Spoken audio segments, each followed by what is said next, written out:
নমস্কাৰ ছাত্ৰ ছাত্ৰী তথা বন্ধুবৰ্গসকল আজিৰ এটি নতুন ভিডিঅ'লৈ আপোনালোক সকলোকে স্বাগতম জনাইছো। আজিৰ ক্লাছত আমি দশম শ্ৰেণীৰ ফাৰ্ষ্ট চেপ্টাৰ বাস্তৱ সংখ্যাৰ ওপৰত আলোচনা কৰিম। বাস্তৱ সংখ্যা কি হয় তাৰ ওপৰত মই আগতে এটা ভিডিঅ' বনাই থৈ দিছো। সেই ভিডিঅ'টোৰ লিংক মই ডেছক্ৰিপশ্যন বক্সত দি দিছো, আপোনালোকে চেক কৰি ল'ব। আজিৰ ভিডিঅ'ত আমি বাস্তৱ সংখ্যা চেপ্টাৰটোত দশম শ্ৰেণীৰ পাঠ্যপুথিত উল্লেখ থকা ইউক্লিডৰ বিভাজন প্ৰমেয়িকা, ইউক্লিড বিভাজন কলন বিধি, পাটিগণিতৰ মৌলিক উপপাদ্য আৰু উদাহৰণৰ অংকবোৰ চাম। গতিকে ভিডিঅ'টো স্কিপ নকৰাকৈ শেষলৈ চাব। এতিয়া প্ৰথমে আমি চাম ইউক্লিডৰ বিভাজন প্ৰমেয়িকা কি।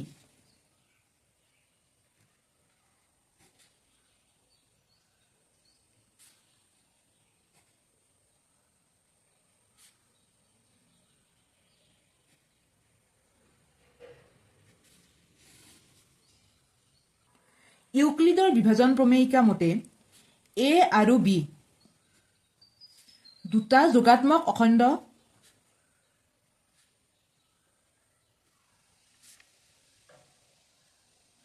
সংখ্যা দিয়া থাকিলে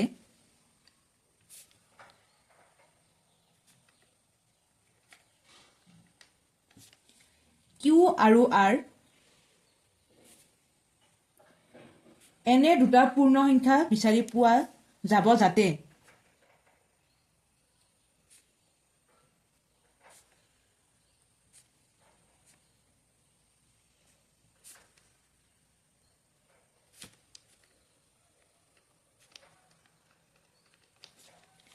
এ equal B Q plus R হয় আৰু 0 is less than equal R, অৰ্থাৎ আৰটো আমাৰ 0তকৈ ডাঙৰ হ'ব লাগিব বা সমান হ'ব লাগিব। And r is less than b, আৰু আৰটো আমাৰ কি বিতকৈ সৰু হ'ব লাগিব। এইটো হৈছে ইউক্লিডৰ বিভাজন প্ৰমেয়িকা। এ আৰু বি দুটা যোগাত্মক অখণ্ড সংখ্যা দিয়া থাকিলে কিউ আৰু আৰ এনে দুটা পূৰ্ণ সংখ্যা বিচাৰি পোৱা যাব যাতে A is equal B Q plus R, 0 is less than equal R is less than B. অৰ্থাৎ যদি আমাক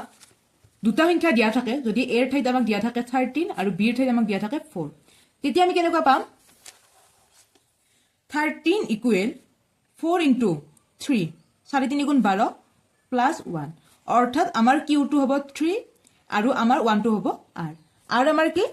শূন্যতকৈ ডাঙৰ আৰু বি, 4টো আমাৰ বি আছিল, বিতকৈ আৰ সৰু। তো এইটো হৈছে ইউক্লিডৰ বিভাজন প্ৰমেয়িকা। তাৰ পাছত আহে আমাৰ ইউক্লিডৰ বিভাজন কলন বিধি।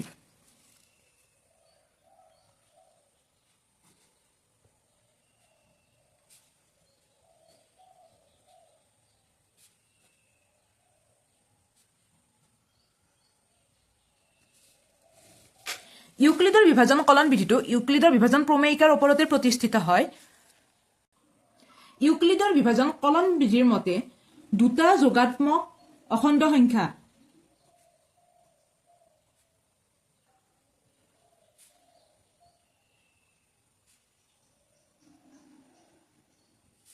এ আৰু বি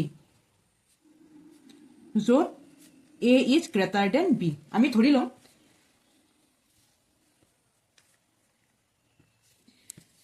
গসাউ উলিয়াব লাগিলে, যদি এ আৰু বি গসাউ উলিয়াব লাগে তলত দিয়া ধৰণে পোৱা যাব।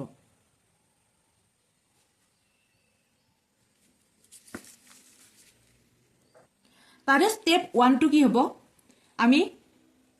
ইউক্লিডৰ বিভাজন প্ৰমেয়িকাটো পাইছো A equal B Q plus R হ'ব, য'ত 0 is less than equal R is less than B. এইটো আমি বিভাজন প্ৰমেয়িকা অনুসৰি পাইছোৱে। এতিয়া যদি ষ্টেপ 2, যদি আৰ ইজ ইকুৱেল আমাৰ কি হয় 0 হয়, কাৰণ আৰ আমাৰ 0তকৈ ডাঙৰ হ'ব পাৰে, 0ৰ সমান হ'ব পাৰে। যদি আৰ 0 হয় তেন্তে কি হ'ব? এ ইকুৱেল বি কিউ হ'ব, কাৰণ আৰটো আমাৰ 0 হ'ব। তেতিয়া এ আৰু বিৰ গসাউ হ'ব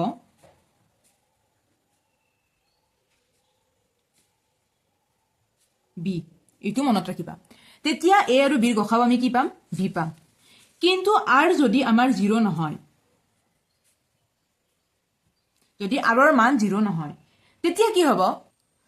তেতিয়া আমি কৰিব লাগিব যে b equal r m plus N,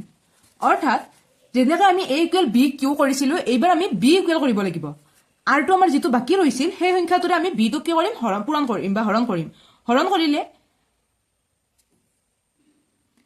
আমি কি পাম r টো আমাৰ ভাজক হ'ব আগতে আমাৰ b টো ভাজক আছিল আৰু q টো আমাৰ কি আছিল ভাজ্য আছিল a টো আছিল আমাৰ ভাগফল আৰু r আছিল আগতে আমাৰ ভাগশেষ এইটো আছিল এতিয়া আমাৰ আগৰ ভাজকটোক আমি কি কৰি আনিছো ভাগফল হিচাপে আনিছো আগৰ ভাগশেষটোক আমি ভাজক হিচাপে আনিছো তেতিয়া আমি নতুন এটা ভাজ্য পাম আৰু নতুন এটা ভাগশেষ পাম যদি এই ভাগশেষটো অৰ্থাৎ এইবাৰ আমাৰ n ৰ মানটো কি হ'ব লাগিব 0 is less than equal n is less than equal r যদি n ৰ মানটো 0 হয় তেতিয়া আমাৰ a আৰু b ৰ গখাও আমি পাম r যদি n ৰ মানটো 0 নহয় তেতিয়া যেতিয়ালৈকে 0 নাহে তেতিয়ালৈকে আমি আৰু এই স্টেপখিনি কৰি যাব লাগিব মানে তাৰে পাছৰ স্টেপত আৰু কি আহিব এইবাৰ আমি r টো ভাগফল হিচাপে আনিম n টো আমি কি আনিম ভাজক হিচাপে আনিম এটা নতুন আমাৰ কি আহিব ভাজ্য এটা আহিব আৰু এটা নতুন ভাগফল আহিব তেতিয়া আমাৰ এই ভাগফলটো আমাৰ কি হ'ব লাগিব 0 হ'ব লাগিব তেতিয়া আমাৰ a আৰু b কাৰণ আমাৰ মেইন সংখ্যা দুটা আছিল a আৰু b ৰ গখাও n হ'ব আৰু যদি আমাৰ 0 নহয় আৰু আমি 0 পোৱালৈকে আমি এই স্টেপখিনি কৰি যাব লাগিব এইটোৱে হৈছে ইউক্লিডৰ বিভাজন কলন বিধি এতিয়া আমি ইউক্লিডৰ বিভাজন কলন বিধি অনুসৰি ইয়াৰ উদাহৰণ এটা লম উদাহৰণ 1 যেটো আমাৰ পাঠ্যপুথিতে আছে ইউক্লিডৰ কলন বিধি প্ৰয়োগ কৰি 4052 আৰু 12576 ৰ গখাও উলিওৱা তো আমি কি পাইছিলো ইউক্লিডৰ বিভাজন প্ৰমেয়িকা হিচাপে a equal b q plus r 0 is less than equal r is less than b এইটো আছিল আমাৰ ইউক্লিডৰ বিভাজন প্ৰমেয়িকা তো এইটো আমাৰ কি আছিল ডাঙৰ সংখ্যাটো অৰ্থাৎ আমাৰ যেহেতু 12576 টো ডাঙৰ আমি এইটো এই হিচাপে ধৰি লৈছো ইকুৱেল b কিউ মানে আমাৰ সৰু সংখ্যাটো কি হ'ব b টো আছিল গতিকে 4052 এটা 4052 ৰে আমি 12576 ক হৰণ কৰিব লাগিব তো কি কৰিব লাগিব আমি 12576 ক 4052 ৰে আমি হৰণ কৰিব লাগিব তো ইয়াক তিনিবাৰ যাব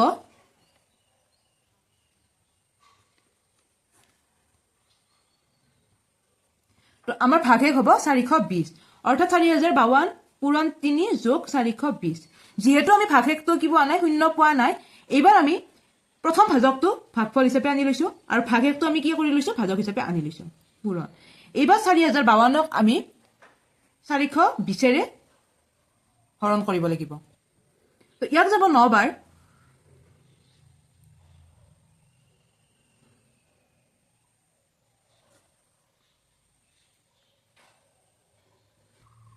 তো এইবাৰ আমাৰ কি হ'ব ভাগশেষ 272 হ'ব যেহেতু শূন্য পোৱা নাই আমি আৰু এই ক্ৰমটো নিব লাগিব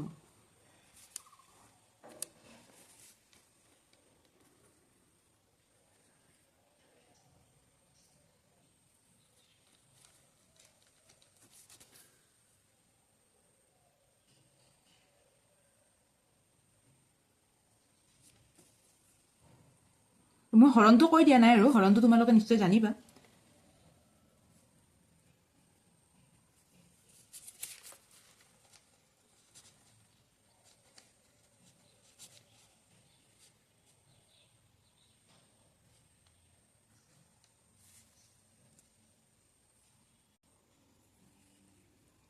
এশ 24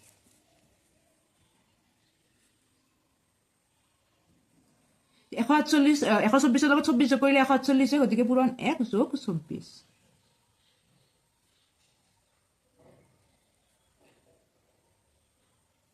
24 5 গুণ আমাৰ কি হয় 120 হয় গতিকে আমাৰ কি 4 বাকি ৰব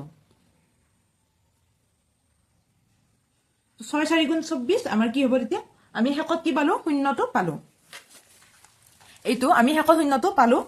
গতিকে আমাৰ এইবাৰ গখাও কি হ'ব 4052 আৰু 12576 ৰ গখাও আমি পাম 4 এইটো তো ইউক্লিডৰ বিভাজন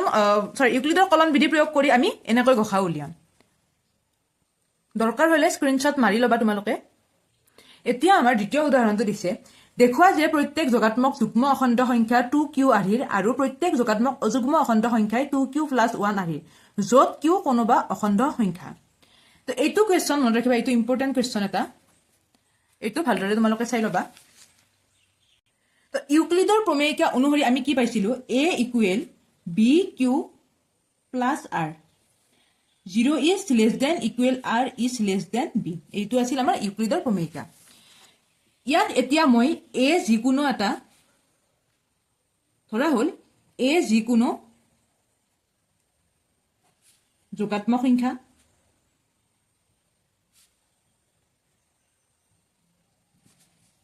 b মই ইয়াত 2 ধৰিম b ইকুৱেল 2 কাৰণ ইয়াত আমাৰ 2q বা 2q প্লাছ 1 আহি দেখুৱাব দিছে সেইকাৰণে b আমি কি ধৰি লৈছো 2 ধৰি লৈছো q যিকোনো অখণ্ড সংখ্যা ইয়াত কৈয়ে দিছে আৰু r আমি কি ধৰিম হয়তো r 0 হ'ব লাগিব বা r আমাৰ কি হ'ব লাগিব 1 হ'ব লাগিব কাৰণ আমাৰ 2q বা 2q প্লাছ 1 এই দুটা আহিৰে লিখিব দিছে গতিকে r ৰ মান আমাৰ কি হ'ব 0 is less than equal r is less than 2 অৰ্থাৎ r ৰ মানটো আমাৰ শূন্যতকৈ শূন্যৰ সমান বা শূন্যতকৈ ডাঙৰ হ'ব লাগিব আৰু দুইতকৈ সৰু মানে r ৰ মান শূন্য আৰু 1ৰ ভিতৰত আমাৰ হ'ব লাগিব এইটো আমি পালো তো a ইকুৱেল কি হ'ব আমাৰ যেহেতু b ৰ মান আমি 2 ধৰিছো 2 দিলো 2q হ'ব a ৰ মান প্লাছ 0 আমি লিখিলেও হ'ব বা আমাৰ a ৰ মান আৰু এটা কি হ'ব পাৰে 2q প্লাছ 1 এই দুটা হ'ব পাৰে এটা q আমাৰ যিকোনো অখণ্ড সংখ্যা ধৰিব দিছে ধৰা হ'ল মই q এনে তিনিটা অখণ্ড সংখ্যা ধৰি লৈছো এটা ধৰা মই মাইনাছত ধৰিলো এটা মই 1 এ ধৰিলো আৰু এটা মই এনে প্লাছত ধৰিলো এই তিনিটা মই q ৰ মান ধৰি লৈছো যে a ইকুৱেল 2q তো ফাৰ্স্ট আমি -3 ধৰিম -3 3 2 গুণ 6 আৰু আগত কি আহিব মাইনাছ আহিব অৰ্থাৎ a ৰ মান আমি কি পালো -6 পালো প্ৰথমে আমি a ইকুৱেল 2q ৰ বাবে ধৰি লৈছো এইখিনি তাৰে পাছত a ইকুৱেল 2 ইনটু q ৰ মান এটা 1 ধৰিছিলো 1 2 1 গুণ 2 আৰু a ইকুৱেল তাৰে পাছৰ মানটো আমি 4 ধৰিছিলো গতিকে 2 পূৰণ 4 হ'ব 4 2 গুণ 8 এই তিনিটা পাইছো এইবাৰ a ইকুৱেল 2q প্লাছ 1 ৰ বাবে a ইকুৱেল 2 পূৰণ প্ৰথম মানটো -3 আছিল গতিকে -3 প্লাছ 1 3 2 গুণ 6 মাইনাছ আছে মাইনাছ প্লাছ 1 যেহেতু ডাঙৰটোৰ আগত মাইনাছ আছে তো আমি কি কৰিম প্ৰথমে ডাঙৰটোৰ পৰা সৰুটো বেক কৰিম 6 ৰ পৰা 1 গলে আমি কি পাম 5 পাম কিন্তু ডাঙৰটোৰ আগত মাইনাছ থকাৰ কাৰণে কি হ'ব -5 হ'ব a ইকুৱেল 2 তাৰে পাছৰ মানটো আমি 1 ধৰিছিলো ইনটু 1 প্লাছ 1 2 1 গুণ 2 যোগ 1 সমান কি হ'ব 3 পালো a ইকুৱেল 2 পূৰণ তাৰে পাছৰ মানটো আমি 4 ধৰিছিলো 4 যোগ 1 4 2 গুণ 8 8 1 9 তো এতিয়া যদি তোমালোকে চোৱা a ইকুৱেল 2q ৰ বাবে আমি কি পাইছো -6 2 আৰু 8 মানে এইকেইটা আমি কি পালো যুগ্ম সংখ্যা আৰু আমি a ইকুৱেল 2q প্লাছ 1 ৰ বাবে কি পাইছো -5 3 আৰু 9 এইকেইটা আমি কি পাইছো অযুগ্ম এতিয়া আমি প্ৰমাণ কৰিব পাৰো যে এতেতে আমি লিখিম প্ৰত্যেক যোগাত্মক যুগ্ম অখণ্ড সংখ্যা 2q আহিৰ আৰু প্ৰত্যেক যোগাত্মক অযুগ্ম অখণ্ড সংখ্যা 2q প্লাছ 1 আহিৰ এইটো হৈছে আনসাৰ তোমালোকে লাগে যদি এবাৰ স্ক্ৰিনশ্বট মাৰি ল'বা এইবাৰ মোক উদাহৰণ 3টো দিছে দেখুৱা যে যিকোনো যোগাত্মক অযুগ্ম অখণ্ড সংখ্যাই 4q প্লাছ 1 নাইবা 4q প্লাছ 3 আহিৰ য'ত q কোনোবা এটা অখণ্ড সংখ্যা এইটো আগৰটোৰ দৰে একেই হ'ব আমাৰ ইয়াত আমি কি ধৰিম a ইকুৱেল যিকোনো যোগাত্মক অখণ্ড সংখ্যা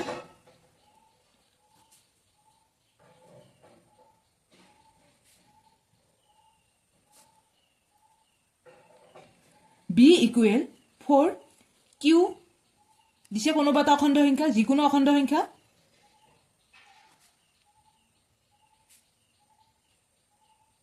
তাত যিকোনো তোমালোকৰ মতে আগৰ দৰে আমি যিকোনো তিনিটা ধৰিম ধৰা -1 ধৰিলো তাৰে পাছত মই 1 ধৰিলো আৰু আমি 4 ধৰিলো এই তিনিটা ধৰিলো তাৰে পাছত r কি হ'ব আমাৰ বিতকৈ সৰু হ'ব লাগিব সেইটো আমি আগৰ পৰাই জানো আৰু শূন্যতকৈ ডাঙৰ হ'ব লাগিব গতিকে r ৰ শূন্যতকৈ ডাঙৰ মানে শূন্য বা শূন্যতকৈ ডাঙৰ হ'ব লাগিব গতিকে r ৰ মান আমাৰ কি হ'ব পাৰে হয়তো 0 হ'ব পাৰে নহলে 1 হ'ব পাৰে নহলে 2 নহলে 3 এই তিনিটাৰ ভিতৰত এটা হ'ব পাৰে r ৰ মান এতিয়া আমি কৰিব লাগে a ইকুৱেল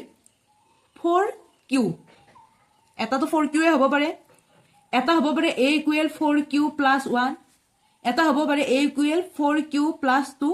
আৰু এটা হ'ব পাৰে a ইকুৱেল 4q প্লাছ 3 এইকেইটা হ'ব পাৰে কাৰণ r ৰ মান আমাৰ এইকেইটাই হ'ব q ৰ মান আমি তিনিটা যিকোনো ধৰি লৈছিলো -1 1 আৰু 4 তো a ইকুৱেল প্ৰথমে আমি যদি কিউৰ কাৰণে -1 ধৰো কি হ'ব এইটো 4 * -1 ইকুৱেল এনসাৰত হ'ব -4 a ইকুৱেল 4 * 1 এনসাৰত হ'ব 4 আৰু a ইকুৱেল 4 * 4 এনসাৰত হ'ব আমাৰ 16 ঠিক তেনেদৰে তাৰে পাছৰটোৰ বাবে a ইকুৱেল কিউটো আমাৰ ফাৰ্স্ট -1 এ ধৰিম গতিকে এইটো -4 এ হ'ব +1 এনসাৰত আমাৰ কি আহিব -3 তাৰে পাছত a ইকুৱেল কেৱল 1 আছিল গতিকে 4 * 1 4 এ হ'ব +1 ইকুৱেল 5 আহিব আৰু a ইকুৱেল 4 4 * 16 মানে 4 * 4 +1 আছিল 4 4 * 16 একে আমাৰ কি হ'ব 17 হ'ব এইটো পালো আমি তাৰে পাছৰটো আমি ঠিক তেনেদৰে উলিয়াই লম a ইকুৱেল প্ৰথমে -1 আছে 4 * 1 4 -4 হ'ব +2 এনসাৰ আহিব -2 তাৰে পাছত আমাৰ কেৱল 1 আছে 4 * 4 5 6 তাৰে পাছত আমাৰ আনসাৰত কি হ'ব 6 আহিব তাৰে পাছৰটোৰ কাৰণে 4 4 * 16 17 18 18 আহিব তাৰে পাছত আমাৰ a ৰ মান কি আহিব -1 4 * 1 4 -4 হ'ব +3 ইকুৱেল -1 হ'ব a কৰি চাবা তোমালোকে ভালকৈ 4 * 1 4 5 6 7 আহিব তাৰে পাছৰ কাৰণে কি হ'ব 4 4 * 16 17 18 19 আহিব এইকেইটা আনসাৰ আহিব যদি ইয়াত তোমালোকে চোৱা যেটো 4q আছিল তাত আমি এটা পাইছো -4 এটা 4 এটা 16 আটাইকেইটা যুগ্ম 4q + 2 ৰ কাৰণে আমি কি পাইছিলো -2 6 আৰু 18 আটাইকেইটা যুগ্ম 4q + 1 ৰ কাৰণে আমি কি পাইছিলো -3 5 আৰু 17 আটাইকেইটা আমি কি পাইছো অযুগ্ম পাইছো এইকেইটা আমি অযুগ্ম পাইছো আৰু 4q + 3 ৰ কাৰণে -1 7 আৰু 19 এইকেইটা আমি কি পাইছো অযুগ্ম পাইছো আমাক কি প্ৰমাণ কৰিব লাগিছিল দিছিল দেখুৱাই যে যিকোনো যোগাত্মক অযুগ্ম অখণ্ড সংখ্যাই 4q + 1 নাইবা 4q + 3 আধিৰ য'ত q কোনোবা অখণ্ড সংখ্যা গতিকে এইটো আমাৰ কি হৈ গ'ল প্ৰমাণ কৰা হৈ গ'ল তো তোমালোকে এইটো লিখি লবা এটাকে যিকোনো যোগাত্মক অযুগ্ম অখণ্ড সংখ্যা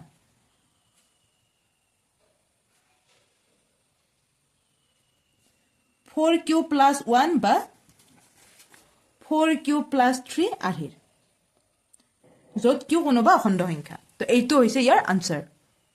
এতিয়া উদাহৰণৰ 4 নম্বৰ কুৱেশ্যনটো দিয়া আছে এজন মিঠাই বেপাৰীৰ 420টা কাজু বৰফি আৰু 130টা বাদাম বৰফি আছে তেওঁ সেইবোৰ কেইটামান থাকত এনেদৰে সজাব বিচাৰিলে যে প্ৰতিটো থাকতে সমান সংখ্যক মিঠাই থাকে আৰু ট্ৰেখনত এইবোৰে আটাইতকৈ কম ঠাই আগুৰে এই উদ্দেশ্যৰে থাকবোৰ সজাব খুজিলে প্ৰতিটো থাকতে কিমান সংখ্যক মিঠাই থাকিব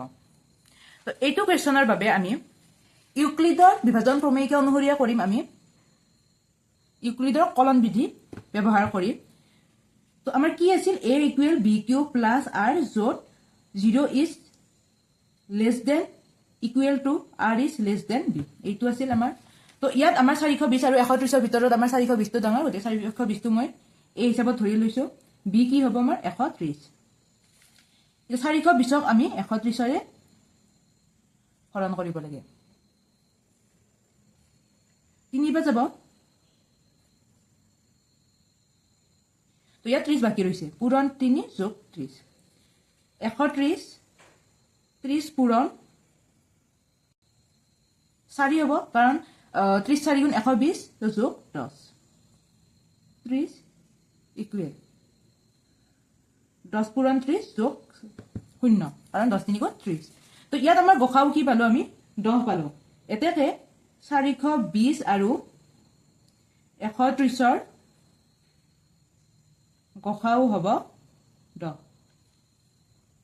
তো ইয়াত কোৱেশ্চনটো আছে প্ৰতিটো থাকত কিমান সংখ্যক মিঠাই থাকিব তো এতেকে প্ৰতিটো থাকতে